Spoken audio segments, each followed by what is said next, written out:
With the execution interview, typically it's broken out into three components. The first one is goal setting. Sometimes it's referred to as defining success, and other times it's also referred to as ship or no ship.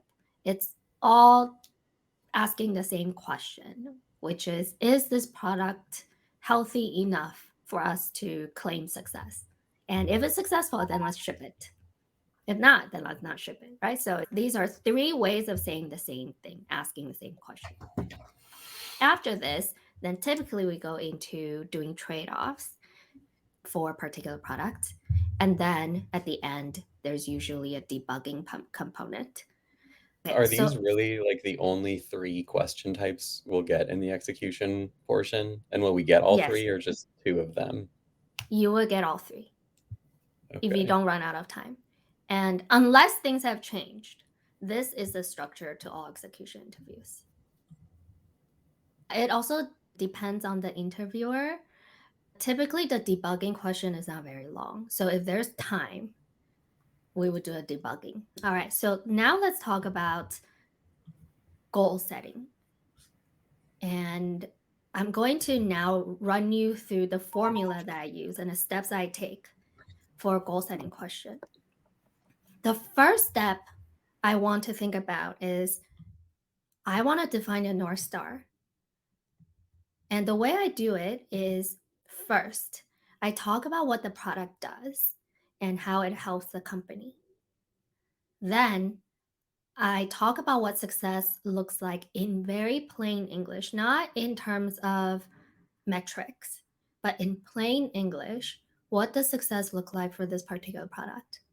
And then I translate that into the North Star metric, which is otherwise known as the primary metric, which is also the leading indicator in terms of success for a product. And then we can walk through this when we review your homework in how to apply this framework. After this, then I want to think about my secondary metric. And the way I do that is I identify the user journey to think through how the product works. Then I come up with metrics every step of the journey. And coming up with the user journey just helps me organize my metrics so it doesn't seem like a random list of metrics. And for every step of the journey, I come up with two metrics. One is the participation rate, and then the second one is a volume metric, every step of the journey. So, for example, participation rate is how many people are participating in doing this portion of the user journey. And the volume is kind of like the work product. So, an example of that would be, let's say, if I'm talking about events, participation rate would be how many people are creating events or how many people are attending events, like how many people are doing this thing that I want them to do. And the volume would be number of events or a number of clicks or a number of comments, right? So that's the volume. And when I do this, when I split the metric and I organize it by a participation rate and a volume, I'm communicating to the interviewer that I understand the difference between the two types of metrics. That's why I call it out every step of the user journey. Again, the user journey is not required, but it's a good way to organize my metrics so that it's not random. And now that I've stepped through my user journey, I will identify a secondary metric. My definition of a secondary metric is kind of like a lagging indicator that talks about this product is successful. An example of a secondary metric or a lagging indicator, let's use the events product as an example, would be the people are having a great time attending their first event. They will then go on to become event creators themselves. That to me is a secondary metric and it's lagging. Lagging means it's a more longer term metric. That tells me this events product is really healthy and really successful as a product. And then after I talk about the secondary metric, I will then move on to the ecosystem metrics as well as guardrails and counter metrics.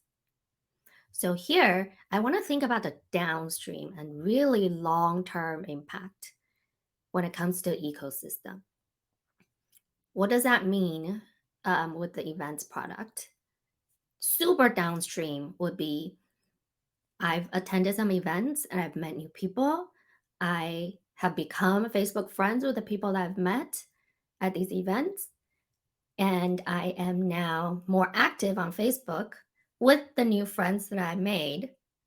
I'm talking to these new friends, I'm friending them, I am commenting on their posts, I'm messaging them.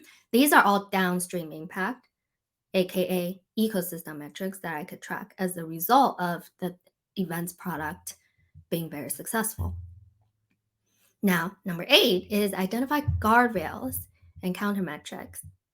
Now, this portion is a little bit tricky because people's definition is different. I've talked to different people, and there's two ways to define guardrails and countermetrics. One way is what product does this particular product cannibalize? And the second way is kind of like a quality metric. So this is where you want to be very clear in what you mean by a guardrail metric and a counter metric. So for example, a cannibalization metric, like a guardrail metric that I would set for events would be if people are attending events all the time, they're probably not surfing newsfeed. So I would track people using newsfeed as a guardrail. But my definition of guardrail is whether there's cannibalization. But if we're talking about quality metric, which to me is more like an operational metric, I would probably look at the quality of these events.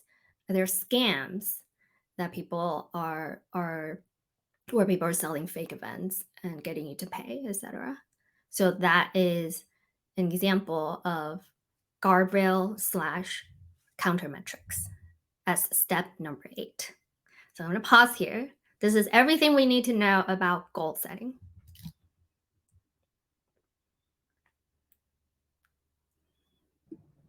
So Thanks. This is really helpful. One quick question. Do you mind just quickly reiterating the examples that you had for the participation rate and the volume just once more, maybe quickly? Yes, this one, number 5. Yes. So an example of a participation rate is how many people are participating in this portion of the journey. So if we're talking about Okay. events, it will be number of people creating events or number of people RSVP or number of people commenting, number of people doing XYZ. That is participation rate. Volume would be number of events, number of RSVPs, number of reactions, number of comments. That's volume. And there's a difference between these two types of metrics. Got it. So, and another way I think maybe to even think about this is the participation rate will be more focused on people, Mm-hmm. whereas the volume will be probably focused more on the product features like events, RSVPs, maybe Yeah. maybe some sort of a slight Yeah. uh, correlation And the there. volume can be gamed, right? So I could make a bot that will go and create 1,000,000 events, Mm-hmm. right? So the volume can be gamed, but the number of people, I mean, we're talking about Facebook product, unless we're talking about fake users, we could kind of assume that you can't really game number of people. Mm-hmm. Thank you. Sure. should we be setting, I remember in one of the videos you talked about going through the product portion and then the value and then setting a Mhm. hypothesis North Star. Should Yes, we that's be including that? And then yes. like So that's combining the North steps. Star later? So that's steps 1, 2, and 3. Okay. First, we want to talk about what the product does, how it helps a company. Then we need to talk about what it means to be successful in plain English. How does this product add value to the user? Mm-hmm. Then you turn it into a North Star metric. You translate this plain English into a metric. So an example of this would be What does success look like for a events product? Well, I want people to attend events. I want them to have a good time at these events. That's what success looks like in plain English. So now, knowing that that is the value this product brings, how do I translate that to a metric? It would be number of people attending events who are having a good time. But having a good time is subjective and you can't really quantify. So then I'm gonna just stick with number of people attending events. And then you could pick your cadence. So do we think people are attending events every day, every week, or every month? I'm gonna say people probably don't attend events every day, but maybe they'll attend events weekly. So then here my North Star could be number of people attending events weekly. It would be my weekly active users. But then I didn't go directly to saying, okay, my North Star is DAU or WAU, right? I didn't go there directly. I'm talking through my thought process and then defining what active means. Active to me means I'm attending an event. Got it. Okay, cool. Thanks. Okay. Got it. All right, so let's talk about trade-offs. Typically, after a goal setting question, the follow-up question would then be, okay, you're doing a good job on events, but what if newsfeed goes down as a result of your launch?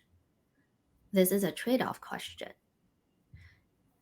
Here, we would first hypothesize why it happened, and then we want to use the ecosystem metric for trade-offs.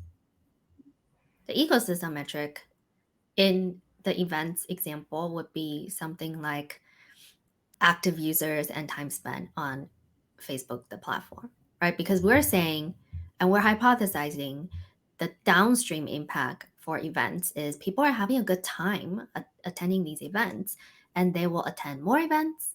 They will become friends with people that they met at events. And some of the participants will have such a good time that they want to be an event creator also. And so they go and become a creator and they create events. So these are downstream impacts that we can hypothesize. So then when there's a trade-off question and you're comparing events to another product like Newsfeed, you want to use these ecosystem metrics to help you assess the trade-off. Ultimately, what Facebook wants is people using Facebook. So if people are using events, and as a result of events, they're using Facebook more, then the ecosystem is still healthy. This is also when you want to talk about long-term impact and short-term impact. So let's say newsfeed is affected by events. Maybe for the short term, it actually makes sense because people are in person attending these events. Of course, they're not surfing newsfeed at that time. So I would actually expect a drop to happen on newsfeed because it's natural. I'm in an event. I'm not going to be on newsfeed, which is okay. Short term is okay. And I'm going to look at the long-term impact with these ecosystem metrics. Are people using Facebook more as a result of events? If yes, then great. If not, then we should reassess. That's how I would think about the trade-off questions.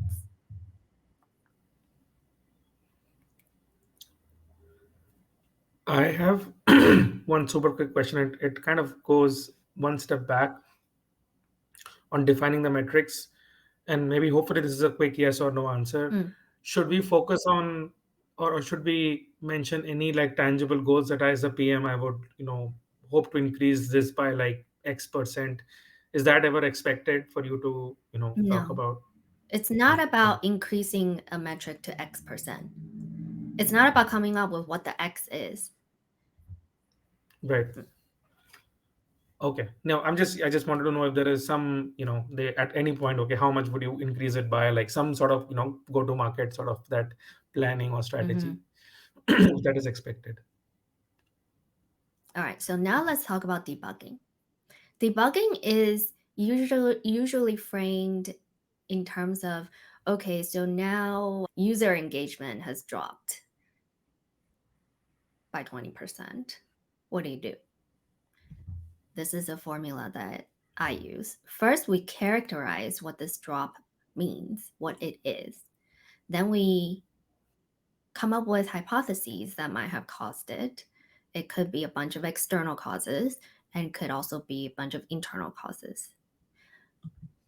First step, though, in characterizing this drop is what dropped exactly? So when we say user engagement dropped, what does that mean? What does user engagement mean? If we say user engagement of events dropped, then we have to define what user engagement means for events, which we kind of have already done in step 1. So this portion can go quickly, right? We could talk about, is it a drop in the creator flow? Is it a drop on the consumption flow? What does user engagement mean? Which part of the user journey are we talking about here? So that is step 1, is really understanding what dropped. Then we could ask questions like, is it a sudden drop? Is it a gradual drop? Is it a big drop? Is 20% like a big deal? Sounds like it is. But is it temporary? Is it persistent? Which segment? Is it affecting new users, existing users? Which platform? Is there seasonality, etc.? And then we can look at the external causes that would affect a particular drop. It could be a change in market demand. It could be a new competitor. It's a regulatory changes, like there's a new law that passed, or there could be a natural disaster like COVID, so no one is going to events. Like, these are all external causes. Then there's a bunch of internal causes too. Maybe there's a bug in a pipeline and that is affecting our dashboards. Maybe the metric definition has changed. So maybe we used to define success, or maybe we used to define a particular metric one way, but then the definition changed.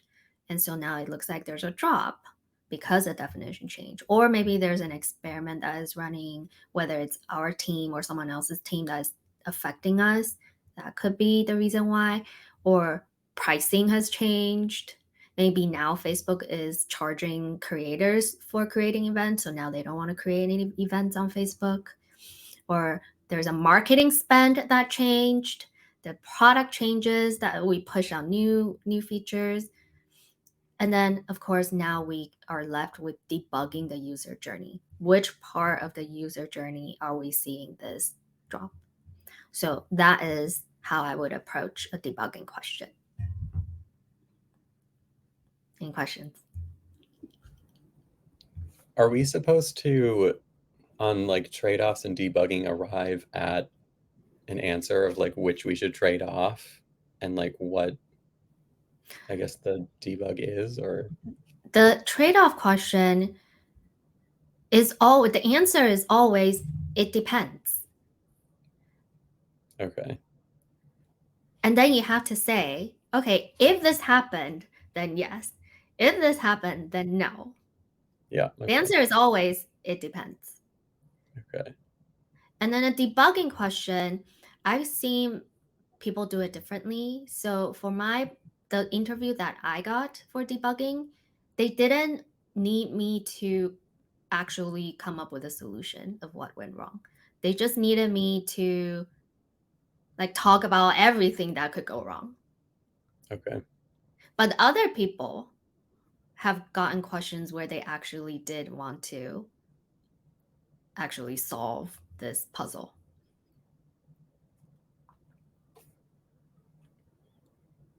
But I would say that is not as common as how we think about debugging, right? All these interviews are supposed to be about how do we think about it.